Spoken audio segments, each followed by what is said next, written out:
ஆண்டவராய் இயேசுவின் நாமத்தில் அன்பாக இந்த நல்ல காலை ஒளி நான் உங்களை வாழ்த்துகிறேன், வரவேற்கிறேன்.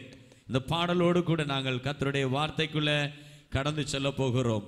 ஒரு வாழ்வு உமக்காக, உள்ளமெல்லாம் உமக்காக. அப்படியா? கண்களை மூடுவோம். அந்த காலை ஒளியில் எல்லாரும் கண்களை மூடி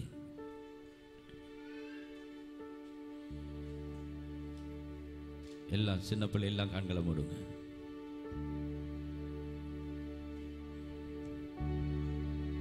ஒரு வாழ்வு உமக்காக,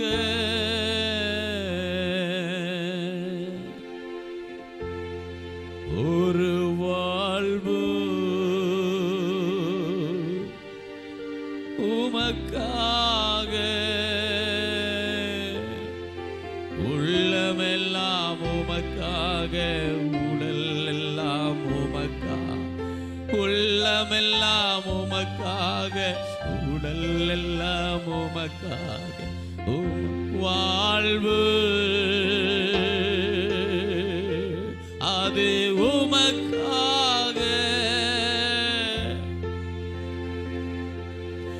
ஒரு வாழ்வு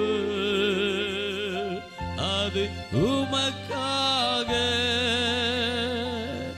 என் உள்ளமெல்லாம் உமக்காக, உடல் எல்லாம் உமக்காக, உள்ளமெல்லாம் உமக்காக, உடல் எல்லாம் உமக்காக, ஒரு வாழ்வு இயேசுவே அது உமக்காக, ஒரு வாழ்வு அது உமக்காக. சர்வ வல்லமுள்ள பிதாவே, நன்மையான நல்ல காலை வேளைக்காக நாங்கள் உமக்கு நன்றி செலுத்துகிறோம். இதுவரை நான் உன்னை நடத்தினேன், இனிமேலும் உன்னை நடத்தி கொண்டே இருப்பேன். எப்பொழுதுமாக பேசிக் கொண்டிருக்கிற அருமை இரட்சகர் இயேசுவின் நாமத்தில் நான் ஜெபிக்கிறேன். அப்பா, நன்மையான வேளைகளில் உன்னோட வல்லமை நிறைந்த கரங்களை அடியனை ஒப்புக் கொடுக்கிறேன். நீங்க பேசுங்கப்பா, நீங்க பேசுங்க ஆண்டவரே, நீங்க பேசும்படியாக நான் ஜெபிக்கிறேன். உடைய சமூகம் நிறைந்து இருக்கட்டும். உடைய வார்த்தைகள் அளவில்லாமல் ஆண்டவரே இறங்கி வரட்டும். உடைய நாமம் இதில் மகிமைப்படட்டும், உடைய நாமம் உயர்த்தப்படட்டும்.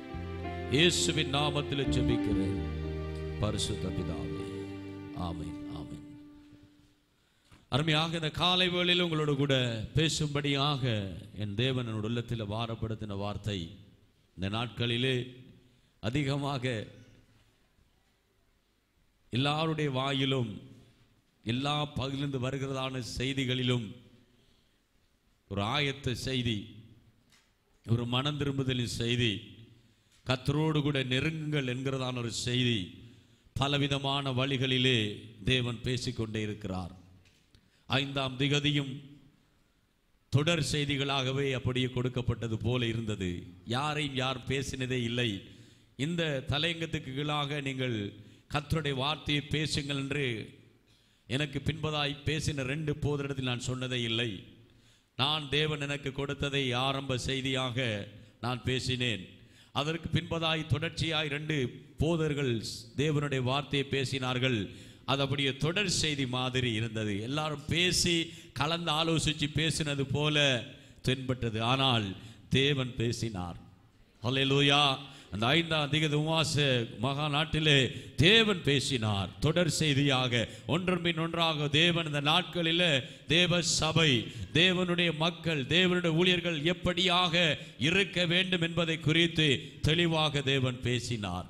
அல்லேலூயா. இந்த நாளிலும் உங்களோடு கூட பேசுவதற்காக உள்ளத்தில் பாரப்படுத்தின வார்த்தை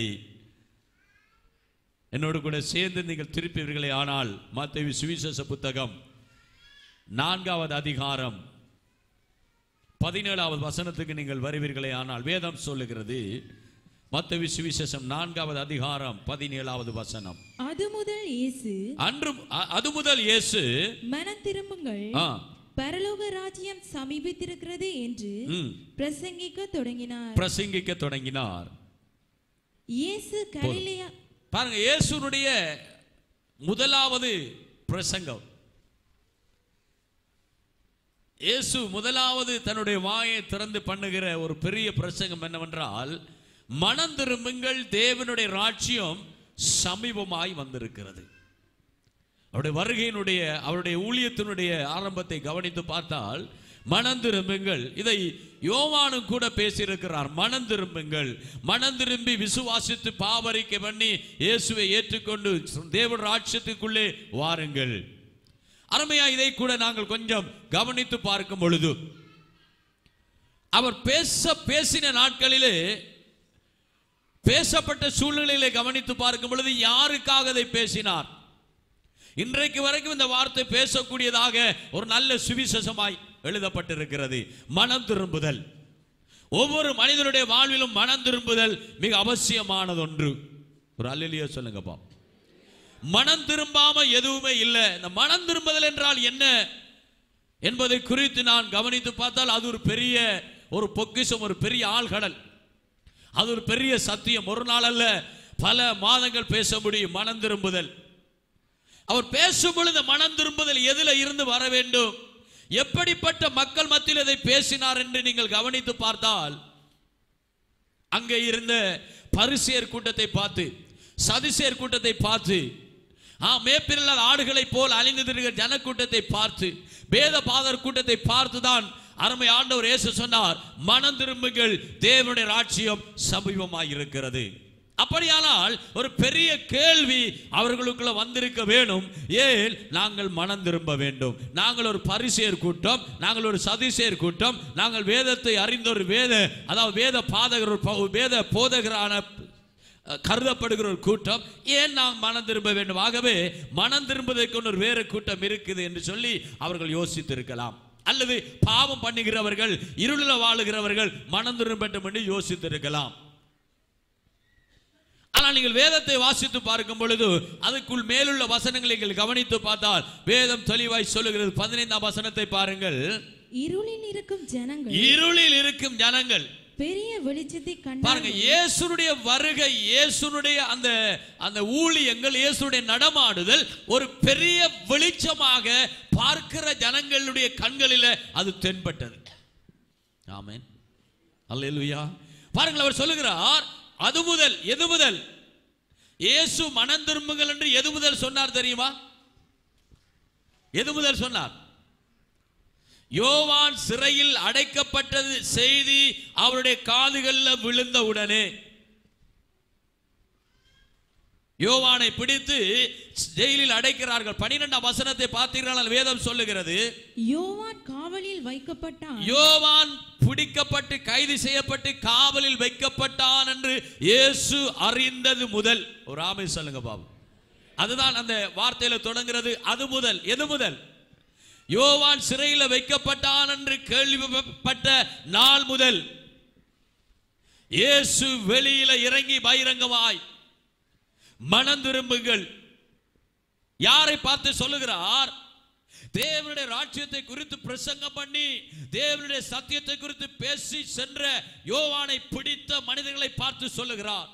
அவனை சிறைப்பிடித்து வைத்த அதிகாரிகள் யூதர்களை பார்த்து சொல்லுகிறார், மனம் திரும்புங்கள். ஏனென்றால் யோவான் தேவனுடைய வார்த்தையை குறித்து அளவில்லாமல் பேசிக் கொண்டு வந்தார். தேவ ராஜ்யத்தை குறித்து பேசிக் கொண்டு வந்தார். பாவத்தில் இருக்கிற ஜனங்கள் மனம் திரும்பும்படி, அக்கிரமத்தில் இருக்கிற ஜனங்கள் மனம் திரும்பும்படி, அநியாயம் பண்ணுகிற ஜனங்கள் மனம் திரும்பும்படி யோவான் தெளிவாக பேசிக் கொண்டிருந்த நாட்களிலே இதை எதிர்க்கிற, இதை விரும்பாத, மனம் திரும்ப விரும்பாத, தாங்கள் செய்யறதை செஞ்சுக்கிட்டே இருப்போம் என்கிற ஒரு கூட்டம் இருந்தபடினால் அந்த கூட்டம் யோவானை பிடித்து சிறையிலே அடைத்தது. அடைக்கப்பட்ட செய்தி கேட்ட நாள் முதல். அதுதான் இயேசு அந்த வசனம் சொல்லுகிறது, அது முதல். எது முதல்? ஒரு உப்பும் இல்லை சாரவும் இல்லாத மாதிரி இந்த வசனம் தொடங்குது. அது முதல். எது முதல்? அதுதான் 12ஆம் வசனத்துடைய ஆரம்பம். அவன் சிறையில் வைக்கப்பட்டான் என்ற செய்தி கேள்விப்பட்டது முதல் இயேசு என்ன செய்தாரு? வீதிகளில், கடலோரமாய், மக்கள் நடமாடும் இடங்களில், ஜெப ஆலயங்களில் போய் சொன்னார், மனம் திரும்புங்கள், தேவனுடைய ராஜ்யம் சமீபமாய் இருக்கிறது. அல்லேலூயா. அப்ப பாருங்க, ஏதோ ஒரு காரியத்தில் மனம் திரும்ப வேண்டி இருக்கிறது. யூதர்கள், பரிசேயர், சதுசேயர் வேதபாரகரை பார்த்து சொல்லுகிறார், மனம் திரும்புங்கள். ஏனென்றால் அவர்களும் தேவனுடைய ராஜ்யம் வருகைக்காய் மெசியா வருவார் என்கிற ஒரு ஆதங்கத்தோட, ஏக்கத்தோட காத்திருக்கிறார்கள். அவர்களை பார்த்தும் கூட சொல்லுகிறார், மனம் திரும்பு, தேவ ராஜ்யம் சமீபமாய் இருக்கிறது. அல்லேலூயா. அவ தேவன் உங்களிடத்தில் வந்து கிரியை செய்ய நீங்க விட்டு கொடுங்க. மனம் திரும்பினா என்னன்னு சொல்லுங்க பாப்போம். ஒரே ஒரு வார்த்தையில சொல்ல முடியும். மனம் திரும்பினா என்ன தெரியுமா? இந்த மனம் திரும்ப வார்த்தை ஒரு எச்சரிப்பு வார்த்தை. அதாவது நீ திரும்பு, போகிற பாதை பிழை. சில இடங்களில் நீங்க பாத்தீங்கன்னா பிரயாணம் பண்ணி போற நேரத்தில் ஒரு போர்டு போட்டிருப்பாங்க. ஒரு 100 மீட்டர் அல்லது 500 மீட்டர்ல போர்டு போட்டிருப்பாங்க. சைனிங் போர்டு, ரோட்டு முடிவடைகிறது, ரோட் இஸ் இன்ட் அப்படின்ட்டு. அப்ப அதுக்கு அங்கால போன என்ன நடக்கும்? நம்மளை ஏதோ ஒன்று சந்திக்கும். மனம் திரும்பணும்னா யூட்டன் அடிக்கிறது. யூட்டன், அவ்வளவுதான். அங்கால போக முடியாது, திரும்பணும். உடனடியாக நீ போற இடத்துல, செய்தி சொல்லப்படுகிற வார்த்தை கேட்கப்படுகிற இடத்துல நிறுத்தி, வாகனத்தை நிறுத்தி, பிரயாணத்தை நிறுத்தி, வாழ்க்கையை நிறுத்தி, உடனடியாக திரும்பி மற்ற பக்கம் வருவதுதான் மனம் திரும்புதல். ஒரு ஆமை சொல்லுங்க பாப்போம். அல்லேலூயா. இதுதான் மனதில் ஒரு மாற்றம். மனதில் தான் அந்த யூட்டன் அடிக்கணும், ஒரு திருப்பு முனை. ஓஹோ, நான் போற வழிப்புல அது செய்தி வந்திருக்கிறது, ஆகவே நான் திரும்புவேன், திரும்பட்டும் அல்லது திரும்புவோம். ஆனா இது யூதர்கள் மத்தியில ஒரு ஏற்றுக்கொள்ள முடியாத ஒரு வார்த்தை, ஏற்றுக்கொள்ள முடியாத ஒரு சத்தியம். பரிசேயர், சதுசேயர், வேதபாரகர் மத்தியில இதை ஏற்க மறுத்தார்கள். அதனாலதான் யோவானை பிடித்து, எரிச்சல்ல யோவானை பிடித்து, பொறாமையில் யோவானை பிடித்து சிறையில் அடைத்தார்கள். இந்த செய்தி இயேசு கேள்விப்பட்ட உடனே அவர் என்ன செய்தார்? யோவான் செய்த வேலையை தொடர்ந்து செய்ய வழிகிட்டார். ஆமென்.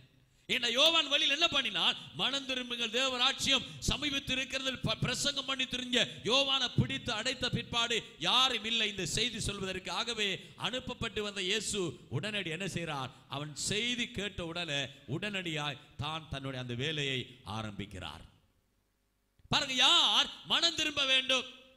நீங்க அதான் அந்த வசனத்தை நீங்க வடிய வாசி பார்த்தா 15ஆம் வசனத்தில் வேதம் என்ன சொல்லுகிறது? இருளில் இருக்கிற ஜனங்கள் வெளிச்சத்தை கண்டார்கள். இருளில் இருக்கிற ஜனங்கள் வெளிச்சத்தை கண்டார்கள், இயேசுவை கண்டார்கள், மெய்யான தேவனை கண்டார்கள், நீதியுள்ள தேவனை கண்டார்கள், பரிசுத்த தேவனை கண்டார்கள், வாழ வைக்கிற தேவனை கண்டார்கள், ஜீவனை கொடுக்க போற தேவனை கண்டார்கள். இருளில வாழுகிற அந்த மக்கள் தங்களுக்கே தெரியாது தாங்க இருள வாழ்றோமா வெளிச்சத்துல வாழ்றோமா. சிலவரை பாத்தீங்கன்னா என்ன பேசுறதே தெரியாது, பேசிக்கிட்டே போவாங்க. கவனித்து பார்க்கும் பொழுது அப்படியா இருக்கிறது. சில பேருக்கு ஜெபம் கொடுக்கிறது, நாம ஜெபிங்க என்று சொல்லி ஜெபிக்க கொடுக்கிறது, ஜெபிக்கிறது எல்லா ஊழியர்களையும் ஆசீர்வதிச்சு ஜெபிங்க என்று சொல்லி ஒரு ஜெபத்தை கொடுத்தால் அவர்கள் எங்க நிற்பார்கள்? ஆண்டவரே, இந்த கெத்செமனி சபைக்கு பாஸ்டரையும், பாஸ்டர் மனுஷியையும், பாஸ்டர் பிள்ளைகளையும் ஆசீர்வதிங்க, அப்புறம் அவங்களுக்கு நல்ல சாப்பாடு கொடுங்க, அவங்களுக்கு நல்ல உடுப்பு கொடுங்க, ஆண்டவர் அப்படி இந்த கிராமத்தை ஒரு விஷயம் ஆசீர்வதிச்சு விடுங்க. யோசித்து பார்த்தா ஜெபிக்க கொடுத்தது என்ன? எதுக்கு ஜெபிக்க கொடுத்தது? எல்லா ஊழியர்ல ஒரு விஷயம் ஆசீர்வதிச்சு ஜெபம் பண்ணுங்க. அவருக்கு கொடுத்த ஜெப குறிப்பு அவரை காதுல வேறாது. அதாவது எங்க நிக்கிறோம், என்ன செய்யறோம், என்ன பேசுறோம் என்று ஒன்றுமே தெரியாது, ஒரு ஜெபம் போகும். சிலவரை பார்த்தீங்கன்னா ஜெபிக்க கொடுத்தா பாட்டு படிச்சு சோத்திரம் பண்ணி கொண்டு நிற்பாங்க. கொடுத்தது என்ன? நோக்கம், திட்டம் என்ன? அது தெளிவில்லாம தான் பவுல் சொல்றார், கருத்தாய் ஜெபம் பண்ணு. என்ன கருத்தா? குறியாக அதற்காக ஜெபம் பண்ணு. நான் பார்த்தேன் 5ஆம் தேதி ஜெபத்துல பார்த்தேன், எங்க சர்ச்சிலே அநேக தாய்மார் ஜெபிச்சுக்கிட்டு இருக்காங்க. கேட்டாரா? அதுக்காக கேட்டனா? இல்ல. ஜெபிக்க சொன்னது என்னத்துக்காக? ஏது கொண்டுக்கு ஜெபிக்கிறது, என்ன செய்யறதே தெரியாது. இப்படி ஒரு கூட்டம் அந்த நாட்கள்ல வாழ்ந்துகிட்டு இருந்தது. நாங்க பரிசுத்தவாங்க, நாங்க நீதியானவங்க, நாங்க வெளிச்சத்துல வாழ்றோம், நாங்க தான் நல்லவங்க, மற்றவெல்லாம் பாவி, அவன் ஆயக்காரன், நான் நீதிமான். இப்படி ஒரு கூட்டம் இருந்தது. இந்த கூட்டத்தின் மத்தியில இயேசு இறங்கி சொன்னார், மனம் திரும்பு. ஆமென். அல்லேலூயா. மனம் திரும்புதல் ஒவ்வொரு மனிதனுக்கும் வேண்டும். ஒரு தரம் திரும்பினா மறவா திரும்ப கூட இல்ல, நாளுக்கு நாள் ஒவ்வொரு காரியத்தில் நாங்க திரும்பிக்கிட்டே இருக்கணும். தேவனோட இறங்கி வருகிறது, தேவனோட ஒத்து போறது, தேவனோட சேர்ந்து வருவது, இதுதான் மனம் திரும்புதல். இதை குறித்து நான் பேச வரவில்லை. பாருங்க, அவர் பேசுற செய்தி மனம் திரும்புதல். ஆனால் அந்த செய்தி யாருக்கு சொல்லப்படுகிறது? இப்படிப்பட்ட பல குழுக்கள் மத்தியில் அந்த செய்தி சொல்லப்படுகிறது. என்றால் அன்றைக்கு இருள் நிறைந்த உலகத்தில் அந்த மக்கள் வாழ்ந்துகிட்டே இருந்தாங்க. இருள் என்னத்தை குறிக்கும் தெரியுமா? இருள் என்னத்தை குறிக்கும்? இருள் சந்தோஷத்தை குறிக்குமா? இருளுடைய அடையாளமே பாவம், பாவத்தை குறிக்கும். பாவத்தில் வாழுகிற ஜனங்கள் ரட்சிப்பை கண்டார்கள். அதுதான் இருளில் வாழுகிற ஜனங்கள் பேரொளியை கண்டார்கள். ஏசாயா தீர்க்கதரிசி எழுதப்பட்டதை நாம் ஞாபகப்படுத்துகிறார். அவே இரட்சகர் வந்திருக்கிறார் என்று பாவத்தில் வாழ்ந்து கொண்டிருந்த மனிதனுடைய கண்கள்ல தென்பட்டது. ஒரு கைதட்ட ஆண்டவருக்கு போடலாமா? அவர் ரட்சிக்க வந்த ஒரு நல்ல தேவன், ரட்சிக்கிறவரை கண்டார்கள். அவன் மனம் திரும்பினா தான் ரட்சிப்பார். ஒரு ஆமை சொல்லுங்க பாபு. அல்லேலூயா. சத்தமா ஆமை சொல்லுங்க பாபு. மனம் திரும்புதல் வந்தா தான் ரட்சிப்பை பெறலாம். அப்ப இருள் என்பது பாவத்துக்கு ஒரு அடையாளம், பாவத்தை விரைத்து காண்பிக்கிறது. ஆகவே பாவம் எதெல்லாம் பாவம் சொல்லுங்க பாப்போம். பாவம் என்னன்னு சொல்லுவோம்? எது பாவம்? பேசுங்களேன். பாவம் எது? பாவம் அந்த மனுஷன் சாப்பிட வழி இல்லாம இருக்காங்க, பாவம். அதுதான். இப்போதான் போனானப்பா, விழுந்து செத்துட்டான், அது பாவம். பாவம் அந்த பிள்ளைகள் மனுஷெல்லாம் பாவம், அதான் பாவம். என்ன பாவம்? என்ன பேசுங்க. எதை நீங்க பாவம்னு சொல்றீங்க? சத்தமா சொல்லுங்க. எதை பாவம்னு சொல்றீங்க? பேசுங்களேன். நீங்க என்ன சொல்றீங்க? பாவம் பாவம் பாவம். என்ன பாவம்? எது பாவம்? தெரியாதா? செய்வீங்க ஆனா சொல்ல மாட்டீங்க. வாங்க திறந்து சொல்லுங்க. சாயல எது பாவம்? தெரியாதா? பாவம் என்ன? பாவம் என்ன தெரியாம வந்து உட்கார்ந்துருக்கா. பைபிள் தூக்கி வீட்டை போயிருங்க. சபைக்குள்ள இருந்து பாவம் என்ன தெரியாத என்ன சொல்லுவீங்க? சொல்லுங்க அப்ப யாராவது. பாவம் எது? பாவம் பாவம் என்ன? எது பாவம்? கேக்குதுல வாய்க்க பண்ணுவனுக்காக சொல்லுங்க. அதை விடுங்க. கற்பனையும் பைபிள் நம்ம பாவம் எது? பாவம் கீழ்ப்படியாத பாவம். வேற சொல்லுங்களேன்.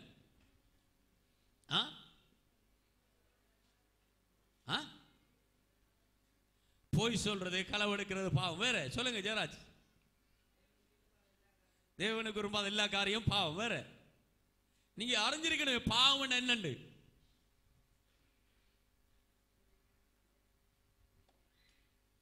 அடுத்த மனசால கொலை செய்வது பாவம். வேற சும்மா சொல்லுங்களேன். பாவம் மட்டும் சொல்லுவீங்க. இது பாவம் இல்லையான்னு கேட்பீங்க. வாயை திறந்து பேசுங்க. இப்ப அதெல்லாம் பண்ணிக்கிட்டே இருக்கிறான். குடிக்கிற பாவம், புகைக்கிற பாவம், இன்னொரு மனுஷன் கூட்டி தோறது பாவம். பேசுங்களேன். அங்க போய் விசுவாச வீட்டுல இருந்து பேசுறீங்க. என்ன பேசுறீங்க? பாரு அவன மனுஷன் கூட்டிட்டு போயிட்டான். இங்க பேசு சேர்த்துல. அவங்க விசுவாசி விட்ட பேசிட்டு இருக்காத. பேசி அந்த விசுவாசி கணவனை உசு பேத்தி விடுறது, நீயும் கூட்டி தோடு. இங்க பேசு. இங்க பேசினா தான் தெரியும். நம்ம எல்லாம் பாக்குறது என்ன?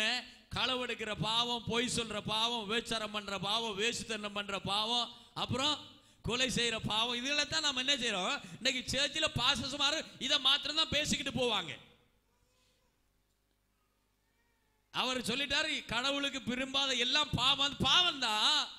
குறியாக குறிக்கோளாக சில காரியம் யோசிக்கிறதே இல்லை. பாவம் பண்ணிட்டோம், என்ன பாவம் பண்ண, அது பண்ணது, பெரிய லிஸ்ட் பெருசா மாத்திரம் எடுக்கிறது. ஒரு நாள் ஒரு கடையில் நான் சாமான் வாங்கி கொண்டு நிற்கும் பொழுது அந்த இன்னொருவர் சாமான் வாங்கினாரு. கொஞ்சம் பேலன்ஸ் கொடுக்கணும். எவ்வளவு கொடுக்கணும் தெரியுமா? 114 ரூபா கொடுக்கணும் பேலன்ஸ். எவ்வளவு கொடுக்கணும்? 114 ரூபா. அந்த கடைக்காரன் சொன்னா 14 ரூபாய் எப்போ கொடுங்க. யாராவது சின்ன காசை வாங்குவாங்களா? 14 ரூபாயை வாங்குவாங்களா? 100 ரூபாய் வாங்குவாங்களா? 100 தான் கேட்பாங்க. ஆனா கடைக்காரங்க சொன்னா எனக்கு 14 ரூபாய் இப்ப கொடுங்க, 100 ரூபாய் அப்புறம் கொண்டு கொடுங்க. ஏன் அவன் சொன்னான் தெரியுமா? எனக்கு சின்னந்தான் வேணும். இப்ப நீ சின்னனை தந்தியன்னா பெருச பிறகு தருவா, பெருச தந்து பண்ணினா சின்னனை தரமாட்டான். எனக்கு இப்ப என்னது, இந்த சின்ன காசு 14 ரூபாய் தான். எனக்கு ஒரு பாடம் அதுல. அவன் நல்ல ஞானவான், அந்த கடை முதலாளி நல்ல ஞானவான். என்ன 100 ரூபாயை அப்படியுமே கேட்டு வாங்கிடலாம், 14 ரூபாயை கேட்டு வாங்கிடலாம். பல அர்த்தங்களை கொண்டு வரும். நம்ம அநேகமாக பெரிய பட்டியலிட்டு பெருசாகத்தான் அதை பார்த்துட்டு போறது. சிறுசா இதுதானே. வேதத்தை நல்லா கவனிச்சு பாருங்க. பாவம் பண்ணா எல்லாம் பாவம் தான். அல்லேலூயா. அவமதிப்பது பாவம், தீய நோக்க பாவம், பிறரை நம்ம ஏற்றத்தாழ்வு பார்ப்பது பாவம், நன்மை செய்ய திராணிந்து செய்யாமல் இருப்பது பாவம், விசுவாசத்தினால் வராத யாவுமே பாவம். இப்படியே பார்த்துக்கிட்டு போனா நிறைய வேதத்தில் எழுதப்பட்டிருக்கு. டோட்டலா அவர் சொல்லி முடிச்சிட்டாரு, எல்லாமே பாவம் தான். மொத்தத்தில் சொல்ல போனா கிறிஸ்தவ வாழ்க்கையே ரொம்ப டேஞ்சரான வாழ்க்கை.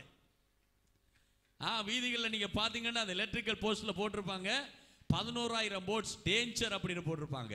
சில இடத்துல 33,000 போட்ஸ் கரண்ட் போகுது, டேஞ்சர், அபாயம். ஒரு சின்ன போர்டு போய் பாருங்க.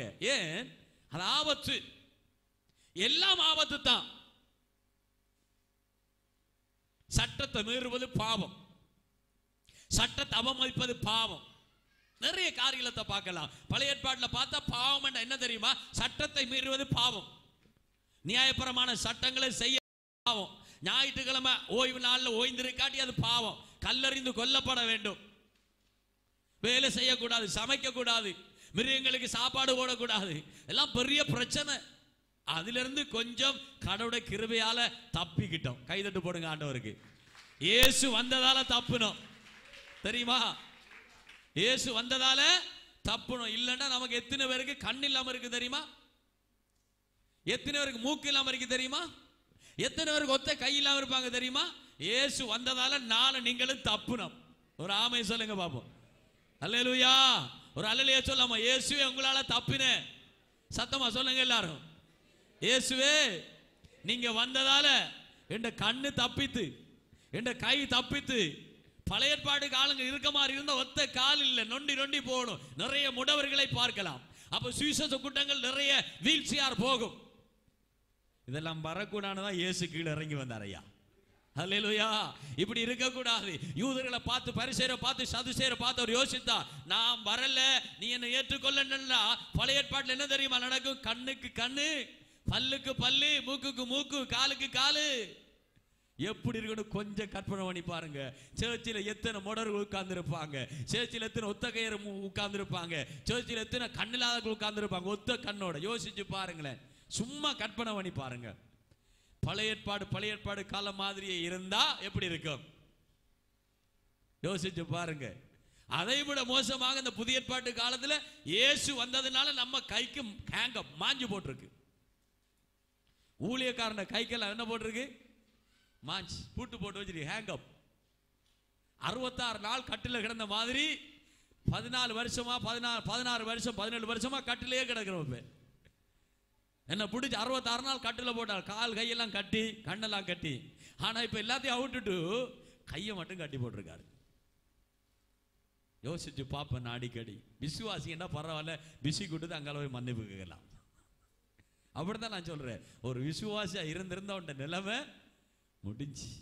ஊழியக்காரனை வச்சுக்கலாம் ஒன்றுமே செய்யலாது. ரொம்ப கடினம், பயங்கரமான ஒரு டேஞ்சரான வாழ்க்கை. அங்காலையும் மேலே அஞ்சாலையும் மேலே ரொம்ப கஷ்டம். பாருங்கள், வேதத்தில் எதை குறித்து தெளிவாய் சொல்லப்படுகிறது? பாவமான காரியத்தை நீங்க கவனித்து பார்ப்பீர்களே ஆனால் வேதம் தெளிவாய் சொல்லுகிறது. உண்மையா இப்ப நாம் சொல்லப்பட்ட ஒவ்வொரு காரியங்களும் பாவம். தேவனுடைய கற்பனையை, வசனத்தை மீறுவது பாவம். தேவனுக்கு எதிராக செய்யப்படும் எல்லாம் பாவம் தான். ஒட்டுமொத்தமா சொல்லப்பட்ட இந்த பரிசுத்த வேதாமத்தில் எழுதியிருக்கிற சட்டத்திட்டங்களுக்கு எதிராக செய்யற எல்லாம் பாவம் தான். ஆனா நான் உங்கள்ட்ட இவ்வளவு நேரம் கேட்டு நீங்க ஒரு சில காரியங்களை சொன்னீங்க, சொல்லாத சில காரியங்கள் இருக்கிறது. என்னோட கூட சேர்ந்து திருப்புங்க. வேதம் சொல்லுகிறது, நீதிமொழிகளின் புத்தகம் 24வது அதிகாரம். வேதத்தை கவனித்து பாருங்கள். இதுவும் பாவம் தான். நம்ம யோசிக்கிற ஐயோ அது பெருசு இது சிறுசு. பாவத்தில் பெருசு சிறுசுன்ற கதையெல்லாம் இல்லை. வியாபாரத்தில் இருக்கலாம், மனுஷர்ல இருக்கலாம், பொருட்கள் இருக்கலாம், கட்டடங்கள் இருக்கலாம், அல்லது கடல்கள் இருக்கலாம், ஆறுகள் இருக்கலாம், மரங்கள் இருக்கலாம். பாவத்தில் பெரிய சிறிய பாவம் என்று எதுவுமே இல்லை. வாசித்து பாருங்கள். நீதிமொழிகள் 24ஆம் அதிகாரத்துக்கு வருவீர்கள். ஆனால் 9ஆம் வசனத்தில் வேதம் சொல்லுது, தீய நோக்கம் பாவமாம். தீய நோக்கம் பாவமாம். பாவமாம். பாவமாம் இல்ல, பாவம்தான். என்னவா? பக்கத்துக்கால பார்த்து சொல்லுங்க, தீய நோக்கம். சத்தமா சொல்லுங்க, நீங்க எல்லாம் சத்தமா சொல்லுங்க பாப்போம். தீய நோக்கம். ஹலோ, என்ன கவனிங்க, படிய பக்கத்துல அப்படி பார்த்து சொல்லுங்க, தீய நோக்கம். அதென்ன தீய நோக்கம் என்ன? சொல்லுங்க, தீய நோக்கம் என்ன? பாருங்க, யோசித்து பாருங்க. நம்ம யோசிக்கிறது ஐயோ களவெடுத்துட்டேன், இது பாவம். ஆனா வேதம் சொல்லுது, சாலமோன் ஞானி சொல்லுகிறார், தீய நோக்கம், தீமை செய்கிற சிந்தனை, தீமை செய்ய பண்ணுகிற திட்டம், தீமை செய்ய போடுகிற பிளான், இதெல்லாம் பெரிய பாவம். பெரிய பாவம் சின்ன பாவம் என்று வேதத்தில் யார்ட்டையும் கேட்டுறாதீங்க. கற்பனைகள்ல பிரதான கற்பனை எதுன்னு கேட்டா சொல்லலாம். பாவத்தில் பெரிய பாவம் எதுன்னு கேட்டா என்ன சொல்றது? என்ன சொல்றது? எல்லாம் பெருசுதான், எல்லாம் பெரிய பாவம் தான், எல்லாத்துக்கும் அதே தண்டனை தான், எல்லாத்துக்கும் அதே பாவம் என்று வந்தாலே அதுதான். பாருங்க, தீய நோக்கத்தை குறித்து வேதம் தெளிவாய் சொல்லுகிறது. இன்னைக்கு அநேக பிள்ளைகள் இதை பேசுவது குறைவு. பிரசங்கம் பண்ணுவாங்க, கொலை செய்யாத, வேச்சாரம் பண்ணாத, வேசுத்தனம் பண்ணாத, களவு செய்யாத, இதெல்லாம் பண்ணிட்டு நிறைஞ்சிருக்கிற முழுக்க தீய நோக்கத்தால எப்படி வீழ்த்தலாம், இவன் எழும்படக்கூடாது, இவன் முன்னேறக்கூடாது, இவன் செய்யக்கூடாது, இவன் பேசக்கூடாது, இவன் ஆடக்கூடாது, இப்படி ஒரு பெரிய பிளான் இன்றைக்கு வரைக்கும். நான் வெளியில பேச வேண்டிய அவசியம் இல்லை. இப்ப மனம் திரும்பல் யாருக்கு வேணும் தெரியுமா? யாருக்கு வேணும்? சபைக்கு தான் வேணும். இந்த பிரசங்க இயேசு பப்ளிக்ல எல்லாருக்கும் தான் பேசினாரு. ஆனா இப்ப காலம் போற போக்குலையும் சபைகள் இருக்கிற சிச்சுவேஷனை நோக்கி பார்த்தா இந்த மனம் திரும்புதல் செய்தி சபைக்குள்ள தான் வேணும். பேசுறோண்டு செய்யறோண்டு எப்படி வரும்? Praise the Lord. சும்மா தேன் ஒழுகிற மாதிரி அப்படியே வாயை கொடுக்கணும். மரத்திலிருந்து தேன் ஒழுகு அப்படி இருக்கும், சுத்த தேன். அது ஒருவரை கையும் படல, ஆண்டு கொடுக்கணும், தொண்டைக்குள்ள மாதிரி அப்படி இருக்கும். ஆனா என்ன மனசுல இருக்கு? தீய நோக்கம். ஒரே சபைதான், ஒரே டினோமினேஷன் தான், ஒன்றாய் மெய்த்தேவனாய கர்த்தருக்கு தான் எல்லாம் ஊழியமும், அவருடைய விசுவாசிகள் தான். வேதத்தை வாசித்து பாருங்க. ஆதியாகம புத்தகத்துக்கு என்னோடு கூட திருப்புவீர்களே ஆனால் 4வது அதிகாரம் 7ஆம் வசனத்தை வாசித்து பாருங்கள். என் வேதம் சொல்லுகிறது தெளிவாய், நீ நன்மை செய்தால் மேன்மை, நீ நன்மை செய்தால் மேன்மை இல்லையோ, நீ நன்மை செய்யாதிருந்தால், நீ நன்மை செய்யாது விட்டால் பாவம் வாசற்படியில் படுத்திருக்கும், பாவம் வாசல் படியில படுத்து கிடக்கும். ஐயா, அவன் ஆசை உன்னை பற்றி இருக்கும். எது தெரியுமா? காயினும் ஆவேலுடைய சம்பவம் தான் இது. ஒரே தாயிட பிள்ளைகள். கர்த்தருக்கு அல்லேலூயா சொல்லுங்க பாப்போம், சத்தமா சொல்லுங்க. ஒரே தாயிலிருந்து பிறந்த 2 பிள்ளைகள், ஒரே கற்பத்தின் கனி, ஒரே தேவனுடைய பிள்ளைகள். அல்லேலூயா சொல்லுங்க பாப்போம். ஒரே ஆராதனைக்கு போறாங்க, ஒரு சர்ச்சுக்குள்ள, ஒரே பலிபீடத்தில் பலி செலுத்த போறார்கள். ஒரே தேவன், ஒரே தாய், ஒரே கர்த்தர், ஒரே இடத்துல பலி செலுத்த போகிறார்கள். ஆண்டவர் யாரை பார்த்து கேட்கிறார்? யாரை பார்த்து இந்த கேள்வி கேட்டா தெரியுமா? சொல்லுங்க பாபு. காயினை பார்த்து கர்த்தர் கேட்கிறார், காயினே காயினே, இப்பத்தான் கனி எல்லாம் கொண்டு பலி செலுத்திட்டு வந்தாய், அப்படி செலுத்திட்டு வரக்குள்ள அது என்னடாப்பா உங்க நாடி மட்டும், உங்க முகம் மட்டும் கொஞ்சம் சிரிச்சுக்கிட்டே இருக்குது. காயின் முகம் எப்படி இருந்துச்சா? காயின் கனிகளை பலி செலுத்திட்டு வந்து ரொம்ப சந்தோஷமா ஆடி பாடி இருந்ததை தேவனுடைய முகத்தில் பார்த்தார். காயினுடைய முகத்தில் என்னதை பார்த்தாரு? ரொம்ப சந்தோஷம், ரொம்ப சந்தோஷம். பெரிய மனமகிழ்ச்சியோடு பவுல் சொல்லுகிறது போல, எப்பொழுதும் கர்த்தருக்குள்ள சந்தோஷமா இருங்கன்னு சொல்லப்பட்டது போல, காயின் என்ன செய்யறாரு? பலி செலுத்திட்டு வரும் பொழுது, ஆலயத்துக்குள்ள இருந்தே வெளியில வரும் பொழுது ரொம்ப சந்தோஷத்தால முகம் நிரம்பியிருந்ததை கர்த்தர் பார்த்தார். பார்த்தாரா? காயினுடைய முகத்தை பார்த்தாரா? முகத்தை பார்த்தாரா இல்லையா? பார்த்தாரு. சொல்லுங்க, பார்த்தாரா? பக்கத்துக்கால பார்த்துக்கலுங்க. காயினுடைய முகத்தை கர்த்தர் பார்த்தாரா இல்லையா? என்ன பார்த்தாரா? பார்த்தார். கர்த்தர் என்ன செஞ்சாரு? முகத்தை பார்த்தார். அதனாலதான் வேதத்தில் தீர்க்க தரிசனம் எழுதப்பட்டிருக்கிறது. அகத்தின் உகத்தின் என்னது? அகத்தின் அழகு முகத்தில் தெரியும், இருதயத்தின் நிறைவு முகத்தில் தெரியுது. இப்ப யாருடைய முகத்தில்? காயினுடைய முகத்தில் இருதய நிறைவு தெரியுது. என்ன? தீய நோக்கம். என்ன நோக்கம் தெரியுமா? இவனை எப்படியாவது போட்டு தள்ளணும். என்ன செய்யணும் சொல்லுங்க? என்ன செய்யணும்? இவன் எப்படியாவது போட்டு தள்ளணும். என்ன பாருங்க, கவனிச்சு பாருங்க. இவன் எப்படியாவது போட்டு தள்ளணும். இவன் இருந்தா பிரச்சனை, எப்படியாவது போட்டு தள்ளிடுவோம். நாம சந்தோஷமா அங்க இருக்கலாம். எங்க இருக்கலாம்? எங்க? இவன் நோக்கம் என்ன தெரியுமா? இது இல்லண்டா இவன் அழிச்சிட்டா நம்ம கடவுளுக்கு செலுத்தலாம் அவர் வாங்கிக்குவார். அப்போ ஒரே ஒரு பலிதான் போகுது. என்னண்டாலும் ஏற்றுக்கொண்டு நம்மள என்ன செய்யணும்? ஏற்றுக்கொண்டு அங்கீகரித்து ஏதாவது தரணும். இது காயினுடைய மனசுல விழுந்த ஒரு வித தீய நோக்கம். போட்டு தள்ளுறது, கொன்று விடுவோம், கொலை செய்து விடுவோம். ஆனா கர்த்தருடைய நோக்கத்தை பாருங்க. அவர் சொல்றாரு, எல்லாம் தீய நோக்கம், எல்லாம் பாவம். பாவம் எங்க படுக்குமா?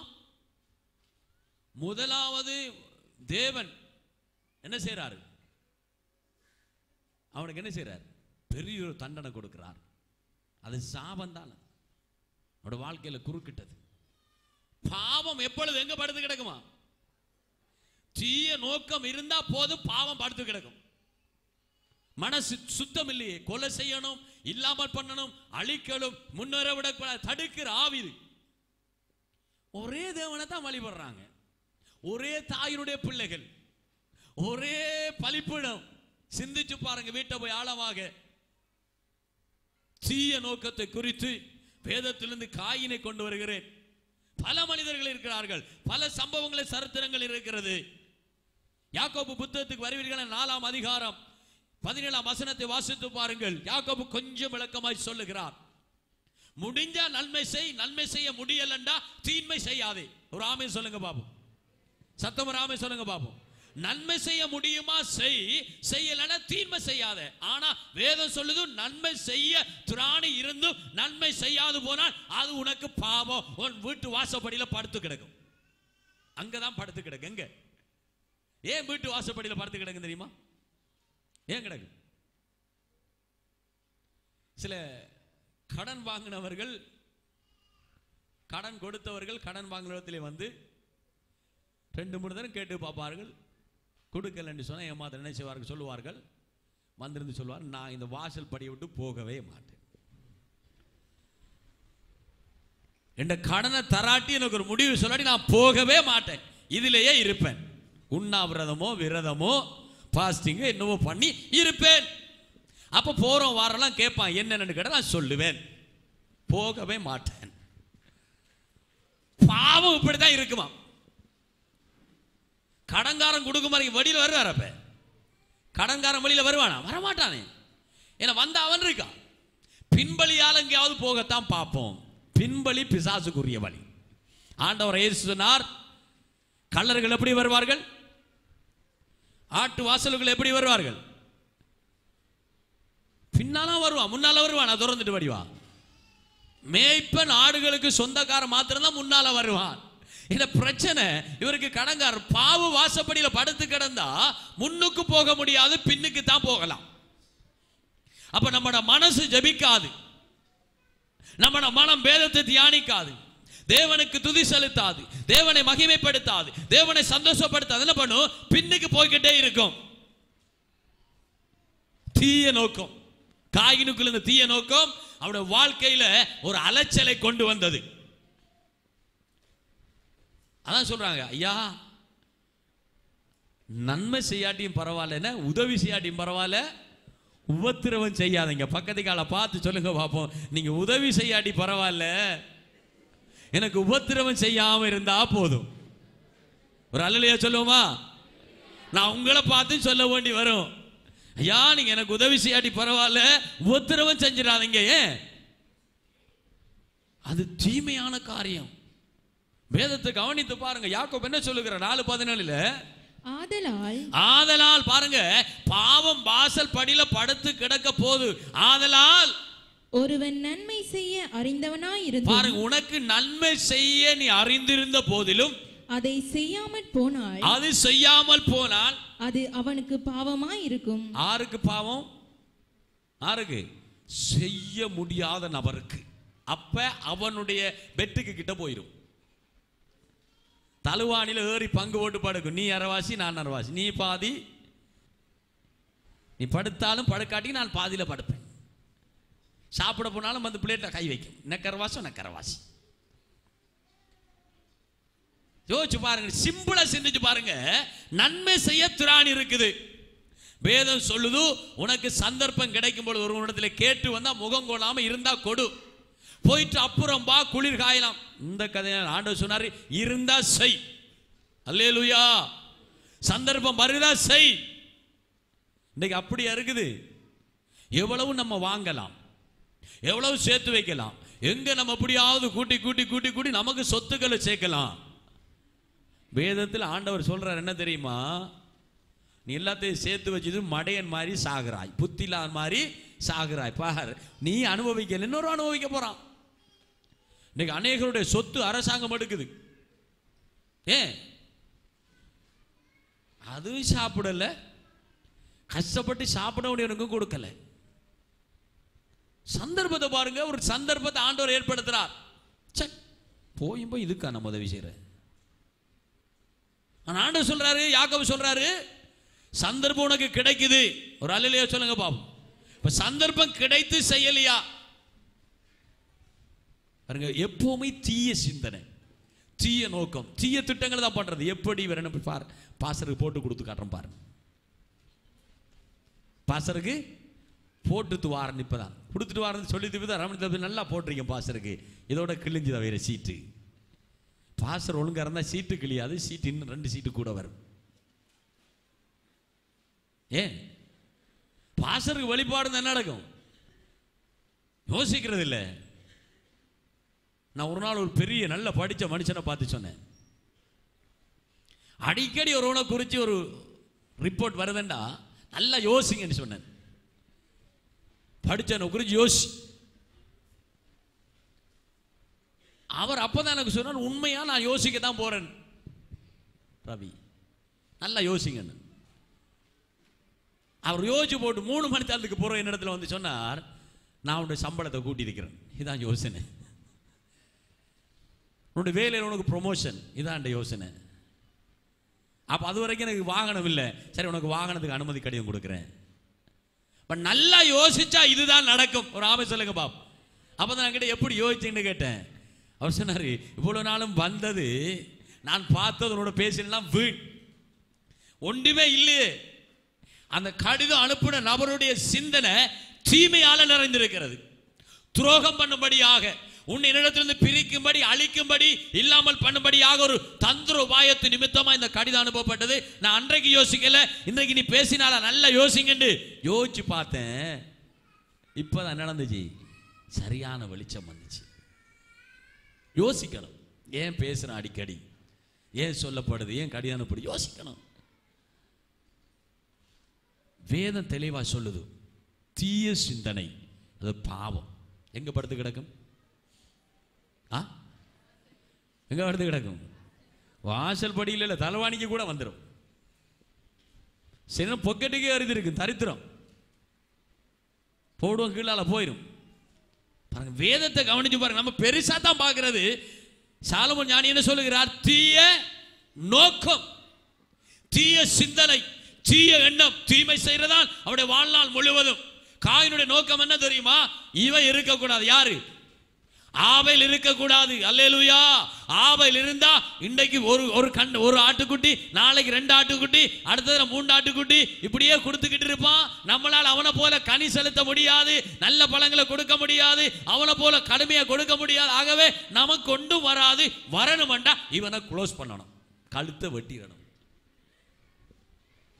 எவ்வளவு பிளான் பண்ணுவான் தெரியுமா? பட்சமா பேசினான் ஆபேலோட, நல்லா பேசி கூழும் கொடுத்து, குளிக்க தண்ணியும் மல்லி கொடுத்து, துடைக்கிறதுக்கு டவலை கிட்ட எடுத்து கொண்டு கொடுத்து, ஆவல் யோசிக்கவே இல்லையே, ஆவலுக்கு இந்த சிந்தனை இல்லையே.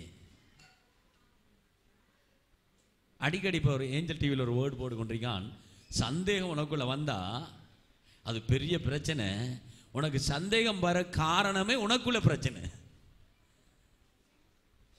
இன்னொரு காரியத்தை குறித்து சந்தேகம் வருதெல்லாம் உனக்கு அதை குறித்து பிரச்சனை, அதனால உனக்குள்ள சந்தேகம். ஆபேலுக்கு இதை குறித்து ஒரு சிந்தனையும் இல்லையே, அண்ணனும் தம்பியும் தானே, சகோதரன் தானே, பண்ணியாச்சு வந்தாச்சு. இதுதான் இன்றைய நிலை. எழும்பக்கூடாது, கொலை செய்கிற எத்தனை பேரை வார்த்தையினால கொலை பண்ணுறோம். காயின்னு ஆபேல் கொண்டுட்டான். இன்றைக்கு நம்ம எத்தனை பேர் தேவ சமத்துக்கு போக முடியாமல் கொலை பண்ணுறோம், ஜெபிக்க முடியாமல் கொலை பண்ணுறோம், வேலை செய்ய முடியாமல். சில பேரை பார்த்தீங்கன்னா நீங்கள் பேசி பாருங்க, ஐயா அங்கே போகவே முடியல, மனமெல்லாம் வெறுக்குது எனக்கு அதை பார்த்தாலே. அப்படி பேசிட்டாங்க, அப்படி கவனிங்க, அப்படி வார்த்தையை பேசிட்டாங்க, அப்படி வார்த்தையில் அள்ளி கொட்டிட்டாங்க, அப்படி திட்டாங்க, அப்படி ஏசிட்டாங்க, பார்க்கவே முடியல, அந்த வேலைத்தலத்துக்கு போகவே முடியல. ஏன் வேலைத்தலம் சபைக்கு வரவே மனசு இல்லை எனக்கு. எப்படி வாரது, நான் எப்படி ஜெபிக்கிறது, எப்படி வேதத்தை தியானிக்கிறது? தீய நோக்கம். யாக்கோப்புடைய பிள்ளைகளுக்குள் இருந்த தீய நோக்கம், 11 பிள்ளைகளுக்குள் இருந்த தீய நோக்கம், ஒருவனை அழிக்க வேண்டும் என்று. யார் அழிக்க வலிக்கிட்டான் பாருங்க. ஒரு தகப்பனுடைய பிள்ளைகள், ஒரே தேவனை வழிபடுகிற பிள்ளைகள். கொஞ்சம் யோசேப்பு கொஞ்சம் தேவனோட நல்ல நெருக்கம். ஒரு அல்லேலூயா சொல்லுங்க பாப்போம். யோசேப்பு கொஞ்சம் தேவனோட நல்ல நெருக்கம். யாக்கோபோட பிள்ளைகள் நெருக்கமான அதிகம் கொஞ்சம் நெருக்கம் கூடியவன் யோசேப்பு. கடவுளோட தேவனோட நெருக்கமாக தான் தேவன் சொற்பனங்களை காண்பிப்பார். ராமன் சொல்லுங்க பாப்போம். வெளிப்பாடுகளை கொடுப்பார். வெளிப்பாடை பெற்றுக்கொண்டு வரும்பொழுது தான் வெளிப்பாடை சொல்றான். ஏற்றுக்கொள்ள மனசு இல்லையே, சிந்தனை பிள்ளை. இவரா நமக்கு உபதேசம் பண்றது, இவரா பிரசங்கம் பண்றது, இவரா ஜெபம் நடத்துறது, இவரா கூட்டம் பண்றது, சிந்தனை பிள்ளை. எப்படியாவது அழிக்கணும், இல்லாமல் பண்ணணும். நாம தொடங்கினா அவங்களும் தொடங்குறது போட்டி. அது வரைக்கும் ஒன்றுமில்லை. பக்கெல்ல படுக்கிற நாய் மாதிரி இருப்பாங்க. நாயும் சாப்பிடாது, சாப்பிட வர மாட்டையும் குலைச்சு குலைச்சு குலைச்சு சாப்பிட விடாது. ஆனா சாப்பிடுற மாதிரி வக்கலுக்கு மேல படுக்கும். அநேகருடைய நிலைமை இதுதான். ஒரு இடத்துல ஒன்றுமே இல்லை, கர்த்தர் பேசுறாரு, கர்த்தர் பேச ஒரு ஜெப கூட்டத்தை ஆரம்பிச்சிட்டோமா, ஒரு உபவாசத்தை ஆரம்பிச்சிட்டோமா, ஒரு ஒரு ஒரு சுவிசேஷ கூட்டத்தை ஆரம்பிச்சிட்டோமா, அங்கால அடுத்த கிழமை கர்த்தர் பேசிடுவார். அது வரைக்கும் பேச மாட்டார் கர்த்தர். வேற பழமொழி இன்றைக்கு சொல்ல கஷ்டமா இருக்கு எனக்கு. அதுக்கப்புறம் 2-3 கிழமை செய்வாங்க, அதுக்கப்புறம் வேற தரிசனம் வந்துடும். அது தரிசனம் இல்ல, தேவனுடைய வெளிப்படுத்தல். என்ன தெரியுமா, இதை இல்லாம பண்ணணும். யாரு? ஆவேல இல்லாமல் பண்ணணும். இன்னைக்கு அநேகருடைய வழியை பார்த்து நான் யோசிக்கிறது, உண்மையாகவே ஒரு ஊழியம் கர்த்தருக்கு நடக்குதா? உண்மையா கர்த்தரோட பேசுறாங்களா? யோசிக்க வேண்டிய சூழ்நிலைக்குள்ள காலகட்டத்துக்கு இந்த நாள் வந்து நிற்கிறோம். தீய நோக்கம் தான், எதில் எடுத்தாலும் தீய நோக்கம். ஓஹோ, இவன் இந்த கூட்டத்தை நடக்கிறான், இந்த கூட்டத்தை நடக்கிறது போட்டோ பிடிக்கிறான், வீடியோ பண்றான், எங்கேயோ அனுப்பி காசு எடுக்க போறான், எங்கே அனுப்பி காசு எடுக்க போறான். ஆஹா, இவன் மைலோ கொடுக்கிறான், இங்கிருந்து காசு வருது, ஆர்வம் நடத்த சொல்லிங்க. அதுதான் கூட்டம், இதுதான் கூட்டம். எது? இந்த மைலோக்கு காசு எப்படி வந்துச்சு? ஏன் இவர் வீடியோ பண்ணணும்? நான் வீடியோ பண்ண நோக்கம் என்ன தெரியுமா? இன்னைக்கு ஏறி பொய்யெல்லாம் பேசிட்டு போயிடுவாங்க. பண்ணி வைக்கிறது என்னதுக்கு தெரியுமா? 10 வருஷம் நாள் நீ பேசினது நடக்கல, பார் என்ன பேசின நீ. நான் அதுக்கு தான் வீடியோ பண்ணேன். வீடியோ பண்ணி சீடியை வெளியே விடுறேன், நெட்ல போடுறேன். தேவன் சொல்றதெல்லாம் பேசிக்கிட்டே இருப்பேன், தேவன் செஞ்சுக்கிட்டே இருப்பார். ஆமென், அல்லேலூயா, அல்லேலூயா. தேவன் பேச சொன்னா பேசுறேன், இல்லைன்னா இருப்பேன். இன்னைக்கு இப்படியான கூட்டம், எப்படியான கூட்டம்? தீய நோக்கத்தோட செயல்படுகிற கூட்டம். இதை குறித்து வேதம் சொல்லுது பாருங்க. அது பாவம். எது பாவம்? களவெடுத்தாலும் பாவம் தான், உன் மனசுக்குள்ள தீய நோக்கம் இருந்தாலும் பாவம் தான். இவங்க 2 பேரும் சேர்ந்து வாழவே கூடாது, சேர்ந்து வாழவே கூடாது. இறுதி எனக்கா ரீல் காட்டுறா, பொறு இன்னும் 2 வாரத்தில் பா 2 மகனை பிரிச்சு ஏன் வீட்டு எடுத்துடுறேன் மாமியார் சொல்லுவாங்க. அங்கே அடுத்த மகள் சொல்லுவாங்க, இரு பாப்போம், நீ நல்ல வசதியான புள்ளன்னு எடுத்துட்டானே, ரோட்டுல காஞ்சி இருந்த நீ இரு 2 கிழமை 3 கிழமைக்கு நான் என் புள்ளை என் வீட்டை வர வைக்கிறேன் பார். கட்டுனா விட்டுற போயிடும், எங்கேயாவது கிடந்து அடிபட்டு வாழட்டும். தீய நோக்கம். பல சம்பவங்கள், பல காரியங்களை சொல்லலாம். நம்ம இதை யோசிக்கிறது இல்லை. இதெல்லாம் ஆனோட சும்மா பாவம் தான். விபச்சாரம் பண்ற பாவத்துக்கு ஒத்த பாவம் தான் இதுவும். உயிரை நம்ம கொண்டா என்ன, வார்த்தையால் ஒரு மனிதனை அடிச்சு அவனை மட்டைக்கு கீழே போட்டு எழும்ப முடியாம இரு என்று சொன்னா அதுவும் கொலைதான். இருதயத்தினால கொல்றது, வார்த்தையால கொல்றது, உன்னை கொல்லுவனாலும் கொலைதான். அவன் 15 வயது நாளுக்கெல்லாம் செத்துக்கிட்டு இருப்பான். இது கத்தியால குத்தி அவனை கொண்டுட்டா ஒரே நாள்ல செத்து போறான். ஆனா அவனை கொல்லுவன் என்று சொல்லுவமா இருந்தால் அவன் 4 நாள் செத்துக்கிட்டே இருப்பான். 4 நாள் செத்துக்கிட்டே இருப்பான். உன்னை ஒரு கை பார்க்காம விட மாட்டேன், 4 நாள் செத்துக்கிட்டே இருப்பான். உன்னை ஒரு கையை உடைப்பேன், 4 நாள் செத்துக்கிட்டே இருப்பான். ஒரே தரத்தில் ஆவில வந்து காய் வந்து ஆவில கொண்டா முடிஞ்சிக்காத. ஆனா இன்றைக்கு என்ன நடக்கு தெரியுமா, 4 நாள் செத்துக்கிட்டே இருக்கு விசுவாசிகள், 4 நாள் ஊழியர்கள் செத்துக்கிட்டே இருக்கிறாங்க. ஏன்னா அப்படியான வார்த்தைகள் புறப்பட்டு வருகிறது. அருமையான தேவ ஜனமே, எல்லாம் பாவம்தான். கொலை செய்கிற, பொய் சொல்லுகிற, களவெடுக்கிற, விபச்சாரம் பண்ணுகிற பாவத்துக்கு ஒத்த பாவம் தான். தீய நோக்கம் இருந்தால் அதுவும் பாவம் தான். இதை பார்த்து தான் இயேசு அங்கு சொன்னார், மனம் திரும்புங்க. யூதர்களுடைய தீய நோக்கம், பரிசேயருடைய தீய நோக்கம், சதுசேயருடைய தீய நோக்கத்தை பார்த்து, வேதபாரருடைய தீய நோக்கத்தை பார்த்து சொன்னார், மனம் திரும்பு, தேவராட்சியம் சமீபமாய் இருக்கிறது. அன்றைக்கும் அதுதான், இன்றைக்கும் இதுதான். ஆக அருமையான தேவனுடைய ஜனமே, நாம யோசிக்கிற பிரகாரமாக பல பாவ பட்டியலை வைத்து விட்டு நாம ஐயோ இது மாத்திரம்தான் பாவம் இல்லை. இதை குறித்து சாலமோன் ஞானி சொல்லுகிறார், தீய நோக்கம் பாவம்.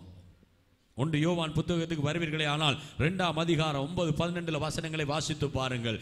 1 யோவானின் புத்தகம் 2வது அதிகாரம் 9 தொடங்கி 12 வசனங்களுக்கு வரும்பொழுது வேதம் சொல்லுகிறது, ஒளியிலே இருக்கிறேன் என்று சொல்லியும் தன் சகோதரனை பகைக்கிறவன் இதுவரைக்கும் இருளிலே இருக்கிறான். தன் சகோதரனிடத்தில் அன்பு கூறுகிறவன் ஒளியிலே நிலை கொண்டிருக்கிறான். அவனிடத்தில் இடரல் ஒன்றுமில்லை. தன் சகோதரனை பகைக்கிறவன், தன்னுடைய சகோதரனை பகைக்கிறவன் இருளிலே இருந்து இருளிலே நடக்கிறான். மனுஷ கொலை பாதகன். இருளானது போதும். தன்னுடைய சகோதரனை பகைக்கிறவன், மூடனே என்று சொல்லுகிறவன், வேணாம் என்று சொல்லுகிறவன், அவன் வேதம் சொல்லுது அவன் பாவம் பண்ணுகிறான். எங்க இருக்கிறான்? அவன் நினைக்கிறான் இருளுக்குள்ள வெளிச்சத்தில் இருக்க, இயேசுவோட இருக்க. இல்ல, அவன் இருளுக்குள்ள இருக்கிறான் யோவான் சொல்றாரு. கர்த்தரோட தான் இருக்கிறேன் நம்ம நினைக்கிறது இல்ல, நாம எங்க இருக்கிறோம்? இருளுக்குள்ள இருக்கிறோம்.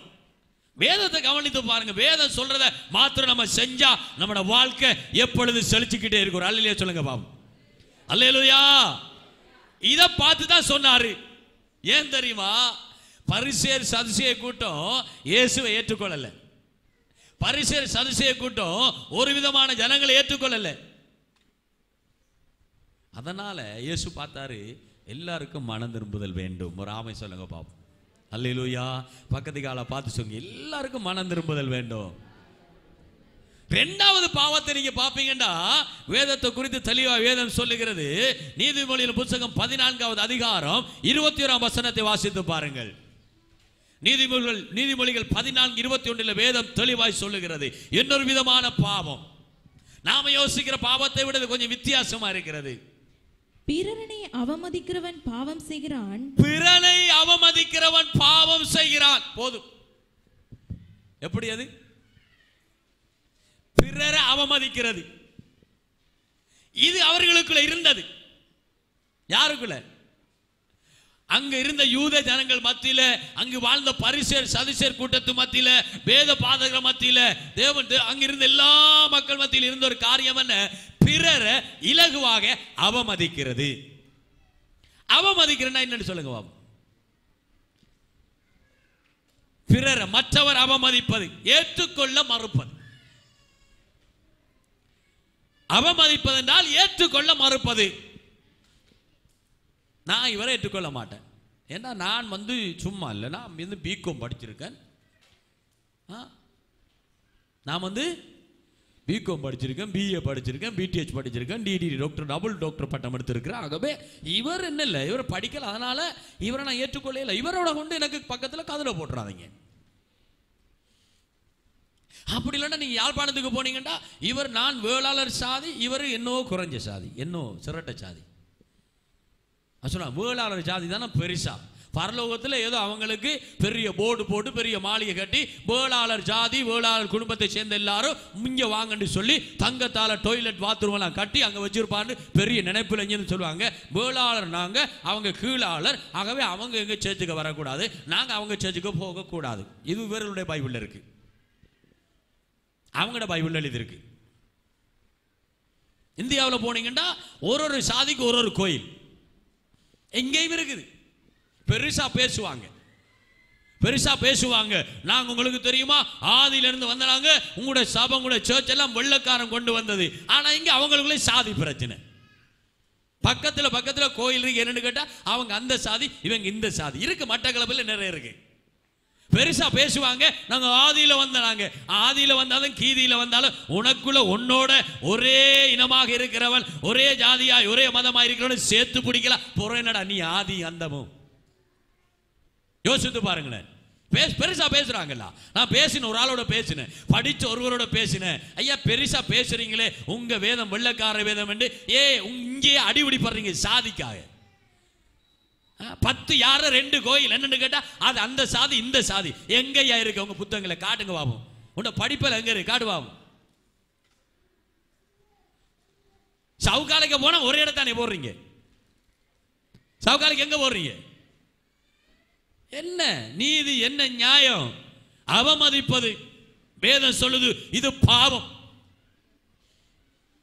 நான் படித்தேன்னு படிக்காட்டி என்ன, பணமா இருந்தாலும் பணம் இல்லாம இருந்தாலும் வேதம் சொல்லுது பாவம். அவமதிச்சா பாவம்.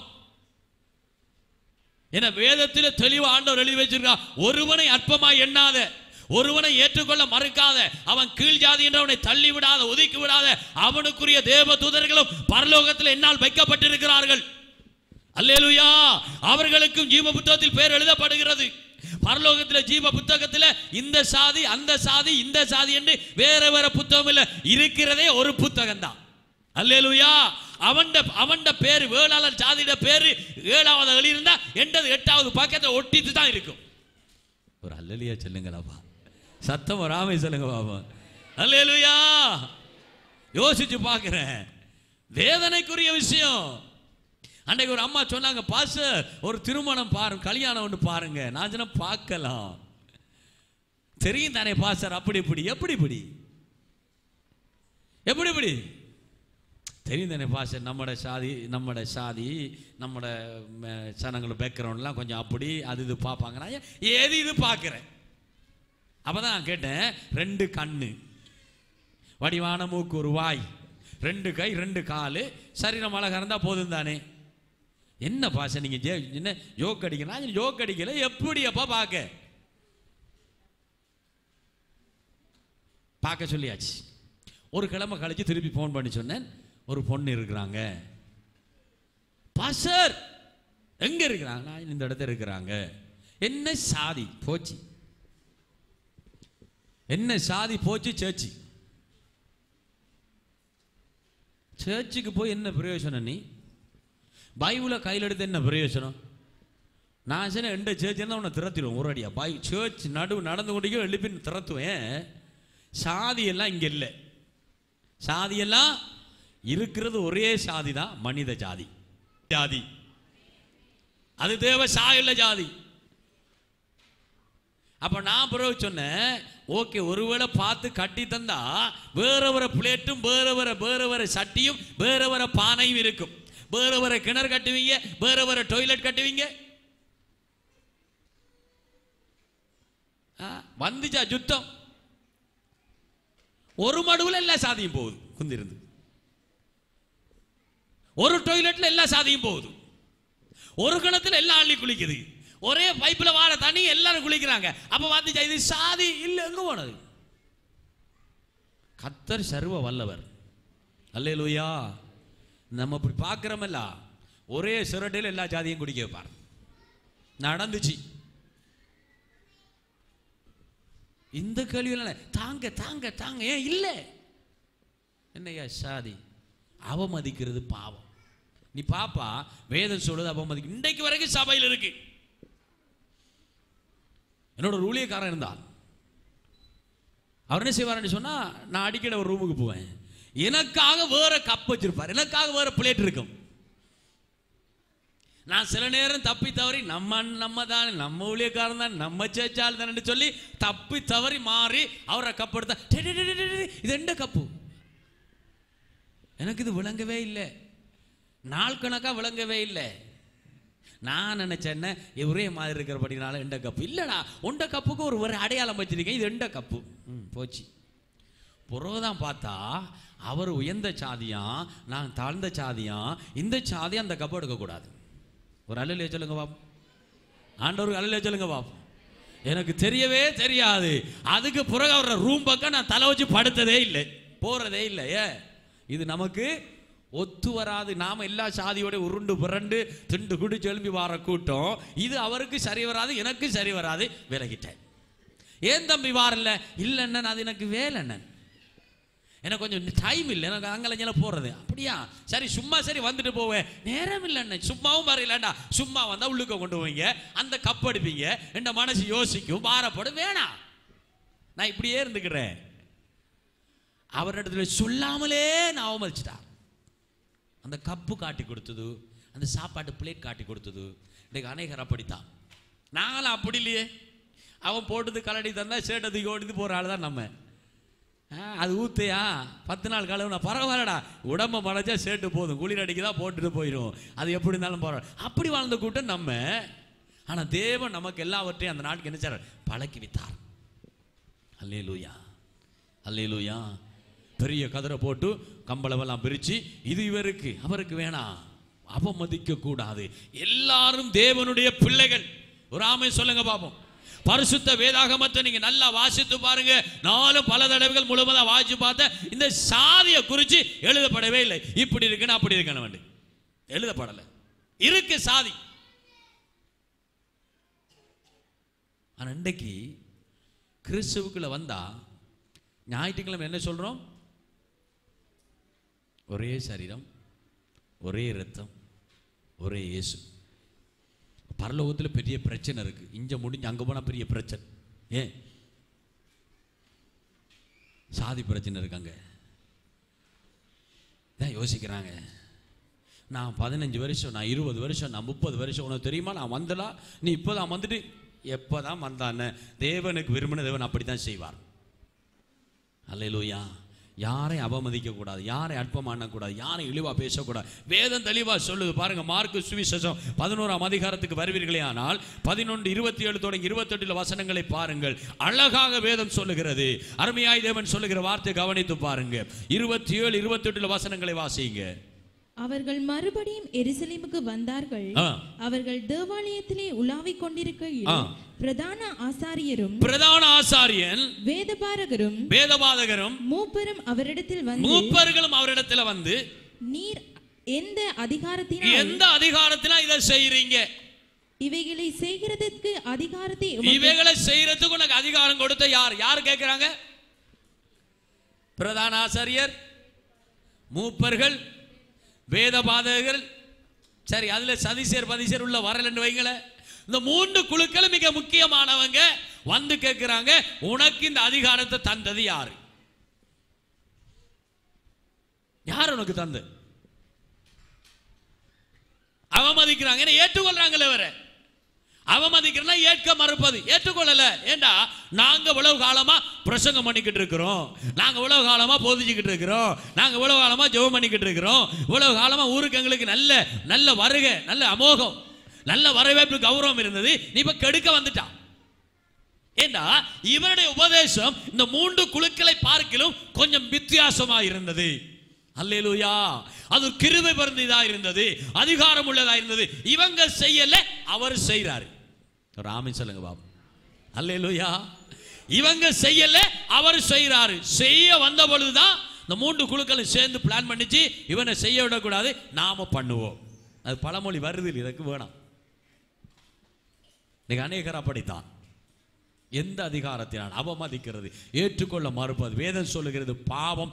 இந்த குழுக்களை பார்த்து தான் இயேசு சொன்னார், மனம் திரும்பு. இந்த பிரதான ஆசிரியரை பார்த்து சொல்ற மனம் திரும்பு. இந்த வேத பாதரை பார்த்து சொல்ற மனம் திரும்பு. இந்த மூப்பர்களை பார்த்து சொல்ற மனம் திரும்பு. தேவ ராஜ்யம் சமீபம். நீ நினைக்கிற பிரகாரம் தேவன் வர போறதில்லை. நீ நினைக்கிற பிரகாரம் கர்த்தருக்கு செய்ய போறதில்லை. இவர்களுடைய நிலைவெல்லாம் என்ன தெரியுமா? மேசியா வருவாரு, வந்தா முதல் அவர்களுக்கு தான் அமைச்சர் பதவி. ஒரு பிரதம மந்திரியும் மிச்சம் வந்து கபினட் அமைச்சர்களும் பிரதி அமைச்சர்களும் கொடுக்க போறான்னு சொல்லி இவங்க பெரிய ஆரவாரம் ஊருக்குள்ள. மெசியா வந்தாச்சு, மெசியாவை அவமதிக்கிறாங்க, ஏற்றுக்கொள்ள மறுக்கிறாங்க. மறுக்கும் பொழுது அவர்கள் செய்த செயல்கள் காரியங்களை வைத்து தான் இயேசு சொன்னார், நீ மனம் திரும்பு. நீ மனம் திரும்பினா தான் தேவனுடைய ராஜ்யத்துக்குள்ள பிரவேசிக்க முடியும். மனம் திரும்பாவிட்டால் ஒன்றுமே செய்ய முடியாது. அவமதிக்கிறது. அவமதித்தல் எங்கிருந்து வருகிறது பாருங்க, இருதயத்துக்குள்ள தான் வருது. இது பாவம். இருதயத்தின் நிறைவினால்தான் வாய் பேசும். இவர்கள் இருதயத்தை நிறைஞ்சிருக்கு. ஐயோ நாம இவனை விட்டா நம்மளோட சீட்டு கிழிஞ்சுது, ஆகவே இவனை விடவே கூடாது. ஆதியாகமம் புத்தகம் 37 அதிகாரம் 20ஆம் வசனத்துக்கு நீங்கள் வருவினால வேதத்தை இன்னும் ஒரு காரியத்தை காண்பிக்கிறேன். ஆதியாகமம் 37வது அதிகாரம் கவனிங்க, 20வது வசனம். நாம் அவனை கொன்று இந்த குழிகள் ஒன்றிலே அவனை போட்டு, இந்த குழி ஒன்றிலே அவனை போட்டு ஒரு துஷ்ட மிருகம் அவனை பட்சித்தது என்று சொல்லுவோம் வாருங்கள். அவனுடைய சொற்பனங்கள் எப்படி போயிற்று பார்ப்போம் என்றார்கள். பாருங்க, யோசேப்பினுடைய பிள்ளைகள் 11 பேர். இந்த பிள்ளைகளுடைய சிந்தனை எண்ணமெல்லாம் எப்படி இருக்குது பாருங்க. கடைசியில இருக்கிற பையன், கடைசிக்கு முதல் பையனும் யோசேப்பு ஏற்றுக்கொள்ள விருப்பம் இல்லைண்டா, அவன் ஏற்கனவே கர்த்தர் அவனுக்கு தரிசனம் ஆகிட்டார். கர்த்தர் வெளிப்பாடு கொடுத்துட்டார். கர்த்தர் சொற்பனத்தை கொடுத்து பேசிட்டார். நீ இவ்வளமாகத்தான் வாழ்வாய். அல்லேலூயா, அல்லேலூயா. தேவன் சொன்னார், தேவன் பேசியிருக்கிறார். ஏற்க மறுப்பது. ஆராய்வார்கள், ஒன்று பேசின ஆராய்வார்கள். இது எப்படி வந்தது? சதிசேர் கூட்டம், பரிசேர் கூட்டம், வேதபாதகர் கூட்டம், பிரதான ஆசாரியர் கூட்டம், ஏற்க மறுக்கிற வேதபாதகர் மூப்பர்கள் கூட்டம் அன்னைக்கு இருந்ததை போல இன்றைக்கு ஏராளமாக இருக்கிறது. ஏற்க மறுக்கிறது. யோசேப்பு சொல்லுகிறார், தேவன் எனக்கு ஒரு சொற்பனத்தை காண்பித்தார், இவனுமாய் உண்டானது போன சொன்னது போல இதயத்தில் எரிச்சல் அடைந்து விசனம் அடைந்து அவனை கொலை செய்ய, அவனை ஏற்க மறுக்காமல் அவனை இல்லாமல் பண்ண ஒரு பெரிய தந்திரோபாயம் பண்ணினார்கள் யாக்கோப்புடைய மற்ற புத்திரர்கள். அருமையான தேவனுடைய ஜனமே, ஏற்க மறுப்பது, அதாவது அவமதிப்பது பொல்லாத பாவம். ஒத்த பாவம் தான். களவெடுப்பதுக்கு ஒத்த பாவம், வேசித்தனம் ஒத்து பாவம், கொலை செய்யறதுக்கு ஒத்த விதமான ஒரு பாவம் அவமதிக்கிறது. இவரா அவர்தான், நம்ம அப்படி பேசி இவரா அவர்தான்.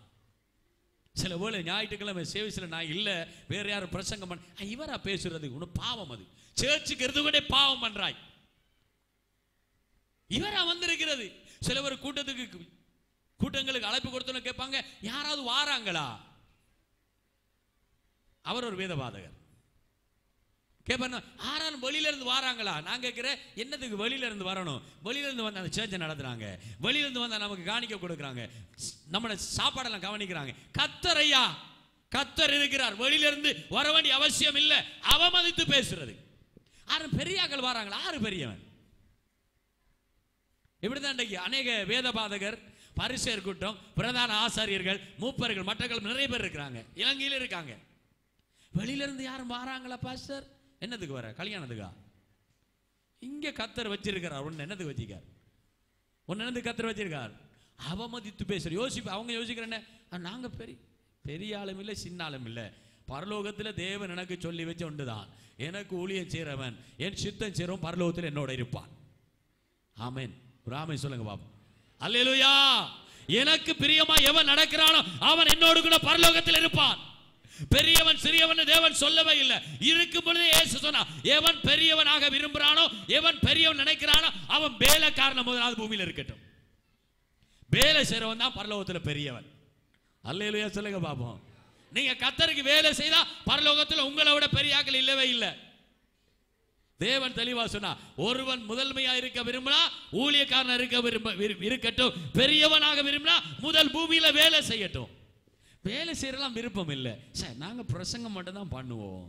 சில ஆட்களை கூப்பிட்டா பிரசங்கம் கொடுக்கணும், நாங்கள் லீட் பண்ண கொடுக்கணும், முக்கியமா ஜெபம் கொடுக்கணும், முக்கியமா அவங்கள புகழ்ந்து பேசணும். இதெல்லாம் ஒரு சதிசேர் பரிசேர் கூட்டம். அன்றைக்கு இருந்த மூப்பர்கள் பிரதான ஆசாரிகளை போல இன்றைக்கு இருக்கிறாங்க.